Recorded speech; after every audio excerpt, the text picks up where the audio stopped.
Macron était en vacances à Brégançon et il a l'air, pour utiliser un vocabulaire populaire, un peu plus que familier, il avait l'air parfaitement joasse. Cet homme est heureux.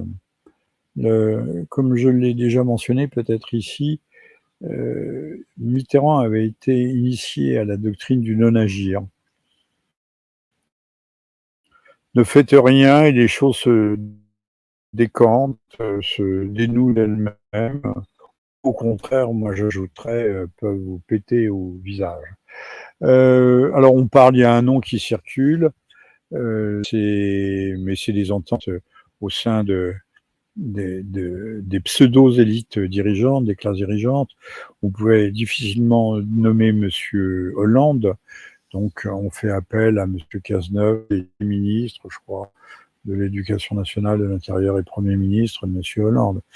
Enfin bon, ce sont des gens qui ont mené des politiques catastrophiques, comme la candidate du nouveau Front populaire qui, elle, se prévalait d'une expérience de 5 ans à la tête dans ou au sein des instances financières de la mairie de Paris, avec pour bilan, enfin je sais pas, quand on a un bilan pareil, on se cache, de 8 milliards de déficit. Mais ces gens n'ont peur de rien, ne reculent devant rien. De toute façon, ils vivent dans une bulle. Mais la bulle devient à la fois de plus en plus transparente et paradoxalement de plus en plus opaque. Opaque de l'intérieur vers l'extérieur, mais transparente de l'extérieur vers l'intérieur. Et on voit à quel point ces gens sont des guignols.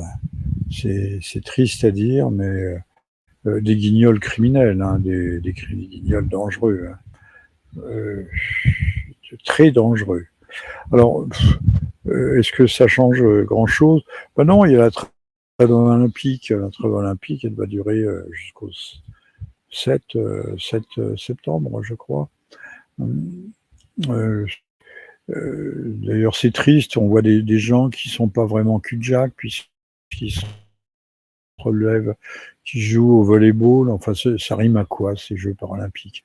Que ceux qui courent dans les disciplines nobles, avec des spatules de fer attachées aux genoux ou à la cuisse, là, il y a un côté exploit, il y a un côté remarquable. Mais il y en a d'autres, je ne sais pas si c'est véritablement faire la promotion de la diversité. Et dans la diversité, on fait beaucoup de monstruosité à l'heure actuelle. On devrait faire les Jeux olympiques des nains, des bossus, par exemple. On ne veut plus de cette notion de normalité. Donc on ne veut plus qu'il y ait un haut, un bas, qu'il y ait un inférieur, un supérieur. Humainement parlant, un homme de petite taille ou une femme de petite taille peuvent être d'une très grande valeur humaine, ce qui n'est pas le cas des géants, d'un semi-géant. Toujours est-il que, du point de vue des aptitudes physiques, il y a un certain dénivelé qu'on ne peut pas le nier. Mais n'oubliez pas que le système actuel est une négation, un déni de réalité, une négation absolue du réel, puisque le réel est reconstruit en fonction des désirs, des fantaisies, des fantasmes, des chimères, des délires de chacun.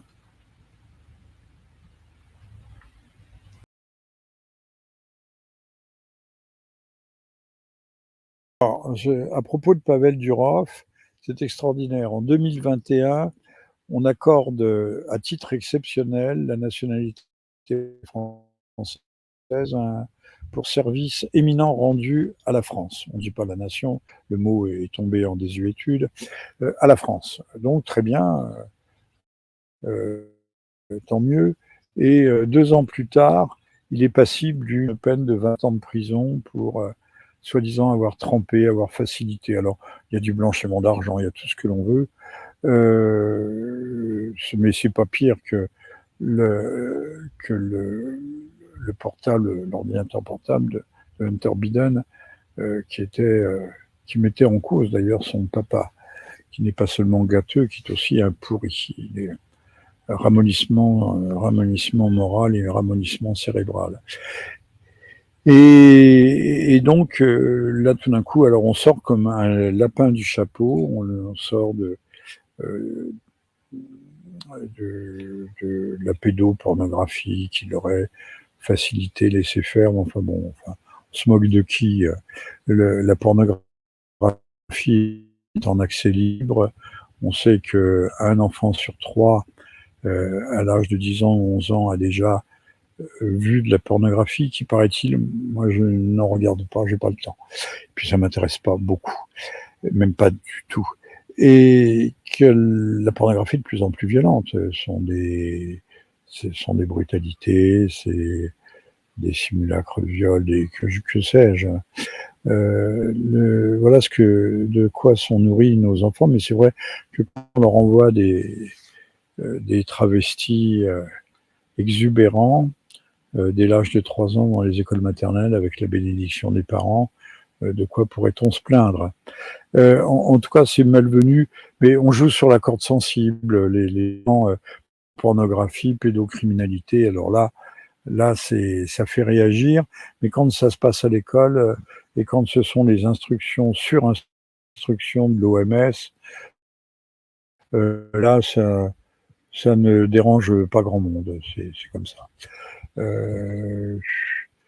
Alors, il est bien clair, on a dit, on prête qu'aux instances puissantes, on a dit que c'était que M. Macron, enfin en tout cas, son bras armé, à savoir la justice, mais il est innocent, hein, M. Macron n'est au courant de rien, était intervenu sur les instances de Bruxelles. D'autres voient que le bras de Bruxelles s'allonger, vous savez, c'est Mister Gadget, l'inspecteur Gadget, il a des bras très longs. Et que ça serait venu de Washington, de la CIA, qui serait mécontente que Telegram ne soit assez perméable à ces investigations et assez soucieuse que le site, le réseau ne soit pas assez soucieux de satisfaire surtout en matière d'information, de renseignement, étant donné que actuellement la situation est catastrophique en Ukraine. On parle de morts en pagaille, beaucoup plus, je vais vous donner les chiffres si je les trouve, beaucoup plus du côté ukrainien évidemment que du côté russe. Et le premier F-16 a été abattu.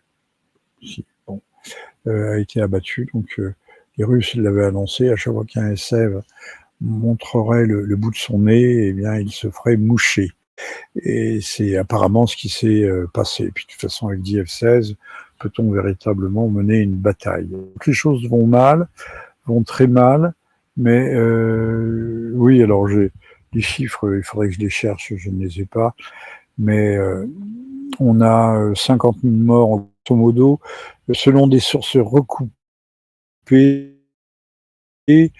aussi bien russes, ukrainiennes, OTAN, américaines, européennes, 50 000 morts, grosso modo, du côté des Russes, et des blessés en pagaille, notamment. Quand on dit blessés, ce sont des infirmes à vie, et plus d'1 million, presque 800 000, 1 million du côté des Ukrainiens.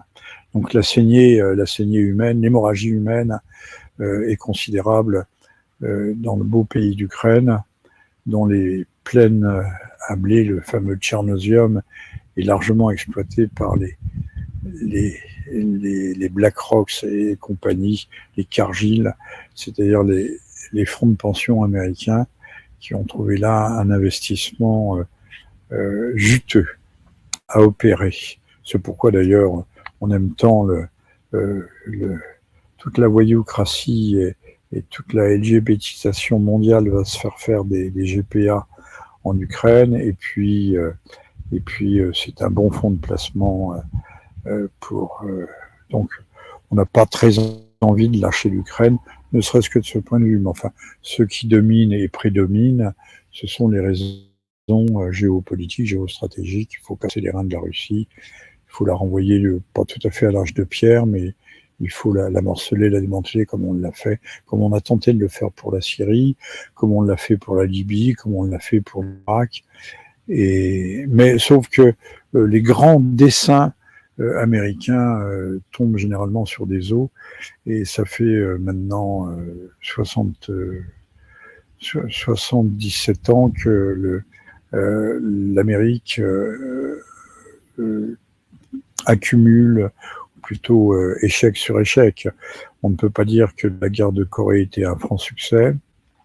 Partition du pays, une partition, on sait ce qu'elle donne aujourd'hui. Donc guerre de Corée, échec, mais plus encore guerre d'Indochine.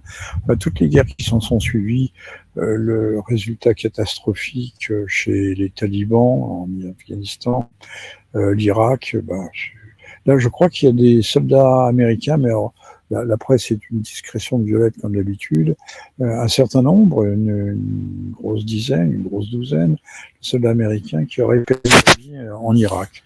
Les Américains, si M.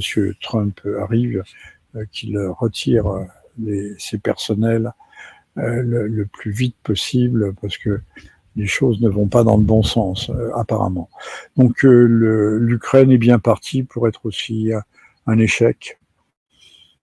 L'Empire américain est sur le déclin, mais il y avait un dénommé qui n'a rien à voir avec le Kennedy démocrate qui s'est présenté pour... je cherche le terme exact, pour non pas s'allier, c'est pas une alliance, mais pour consolider la position de Trump.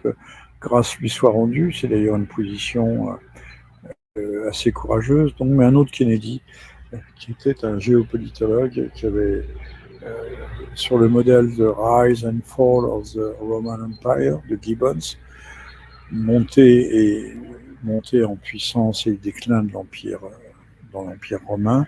Il a écrit un livre équivalent pour l'Empire américain, mais il y a déjà plus de 25 ans que la chose était sortie, il avait bien vu, mais ce déclin existait déjà à l'heure dite, et maintenant il s'est accentué.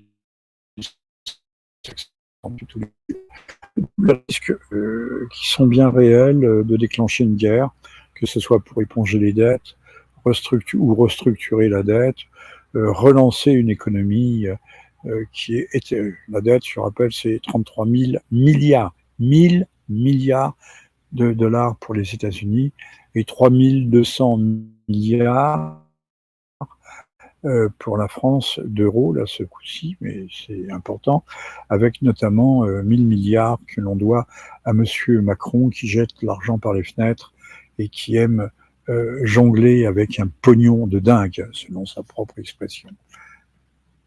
Alors, un dernier mot quand même sur l'affaire de cet oligarque russe. Le patron d'Instagram a plié bagage vite fait et a quitté l'Union européenne, qui n'a pas à subir le même sort. Donc on lui donne la nationalité, aujourd'hui on le trie, on le course. Il a été libéré sous caution, 4 millions d'euros, mais ça c'est une bagatelle. Sans doute n'a-t-il pas joué le jeu, il s'y refusait. Mais les gens de la Silicon Valley ont tous des sites, des réseaux cryptés de la même façon. Pourquoi lui? Mais c'est vrai que il n'était pas très coopératif, collaboratif, pourrait-on dire, sur la question de l'Ukraine. Et puis, il faut savoir que M. Macron, j'en termine ici, utilisait cette messagerie cryptée depuis 2014 pour les besoins de sa base politique, c'est-à-dire on envoie un message crypté à un magistrat en lui disant d'agir, de décider, de juger ou de faire pencher les plateaux de la balance dans un sens ou dans l'autre. Ça, c'est une chose. Donc, la partie obscure de la politique, mais également il est fortement question de secrets, je dis pas d'alcôve, mais de secrets de la vie intime des uns et des autres dans l'entourage proche de Monsieur Macron, et que le télégramme pouvait commencer à représenter un certain danger sur ce plan. Voilà. En tout cas, Monsieur Macron a déclaré que la liberté de penser, d'informer, de communiquer, c'était jamais si bien porté en France. Oui, certes, oui. Enfin, il faut avoir le courage. C'est même à ce niveau-là, c'est plus du mensonge. Il nous prend vraiment pour des demeurés, mais il a raison, puisque apparemment ça marche. Mais il l'a fait sur X, hein, quand même. Monsieur Macron rase un peu les murs. Sous X, comme il y avait des accouchements sous X, c'est-à-dire dans l'animal plus total. Et bien, Monsieur Macron se défausse de cette arrestation sur la justice française, qui suit son cours, qui a le dossier et qui est indépendante, comme chacun sait. On ne peut pas ignorer une chose aussi particulière à nos institutions et à notre belle République. En tout cas, le mythe d'une toile, d'un réseau mondial où l'information pourrait circuler, à voler en éclats. Il y aura bientôt un Internet strictement chinois, russe, atlanto-européen, atlanto-européen, on va dire les choses comme ça, euratlantique, euratlantiste, et puis avec des privilégiés, parce que c'est toujours le deux poids deux mesures. La Silicon Valley pourra faire ce que bon lui semble, et les autres devront se plier à des règles ou disparaître.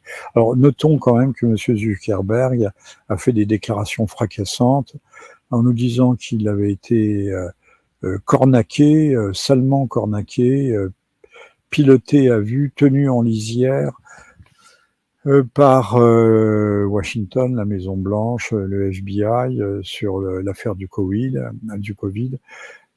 la fausse pandémie, et sur les vaccins délétères, mais également sur le fameux ordinateur portable de Hunter Biden, affaire gravissime qui a été mise sous le boisseau et qui aurait normalement dû entraîner la démission ou le renvoi purement et simplement de M. Biden, puisqu'il avait apparemment parti lié avec son fils, et que les secrets de la famille Biden étaient visiblement peu reluisants. Affaire de corruption avec l'Ukraine et la Chine, mais consommation de drogue à outrance, consommation aussi de jeunes nymphètes. Tout ça n'est pas très brillant et donne une piètre idée de ce qu'est la démocratie mondiale et surtout la démocratie occidentale, qui pourtant se gargarise d'être au-dessus, non seulement au-dessus de tout soupçon, mais hors de la commune mesure des États plus ou moins parias, plus ou moins autoritaires, qui parsèment la planète.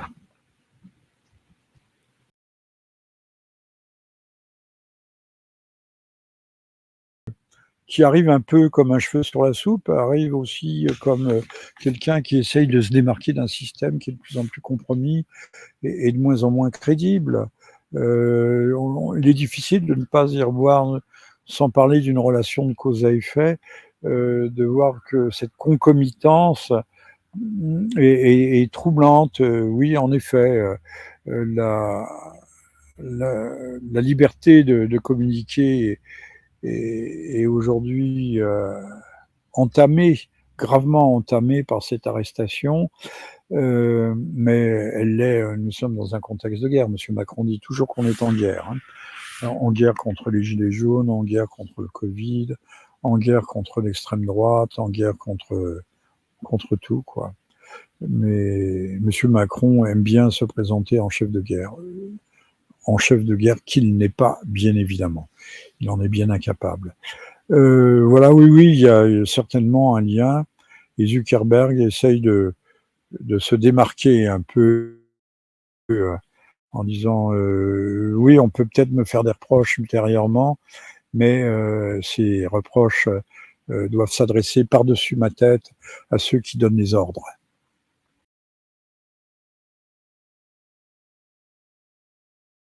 Les dernières nouvelles de Gaza, c'est le massacre se poursuit allègrement, le carnage. Il y aurait eu un, un violent éclat, en français on ne dit pas clash mais éclat. Essayons de parler encore notre langue, si tant est qu'elle soit accessible, compréhensible et qu'elle ne devienne pas à vitesse grand V une langue morte. Un violent éclat entre M. Netanyahou et son chef d'état-major, enfin son ministre de la guerre, Galland. Et celui-ci voulait, en disant, la libération des otages est un objectif stratégique, au moins stratégique au plan de la communication. Il faut qu'Israël, à mes yeux, ce n'était qu'un prétexte. Mais ce prétexte a pris corps au fil des mois et on ne comprendrait pas que ces massacres qui ont été perpétrés pour libérer prétendument une poignée de malheureux Israéliens, de malheureux jeunes gens, ça s'arrête là. Alors que M. Netanyahou, lui, veut absolument maintenir ses positions sur la ligne Philadelphie, c'est-à-dire sur la frontière face à l'Égypte. Donc voilà, ils en sont assez tripés, c'est aussi un signe que les choses ne sont pas brillantes, pas tellement plus brillantes qu'en Ukraine, et il faut faire, si ce n'était dans le sang et la misère, la profonde, la grande misère des Gazaouis, un parallèle sera à faire entre le piétinement, l'embourbement des Israéliens à Gaza et le recul constant des Ukrainiens en Ukraine.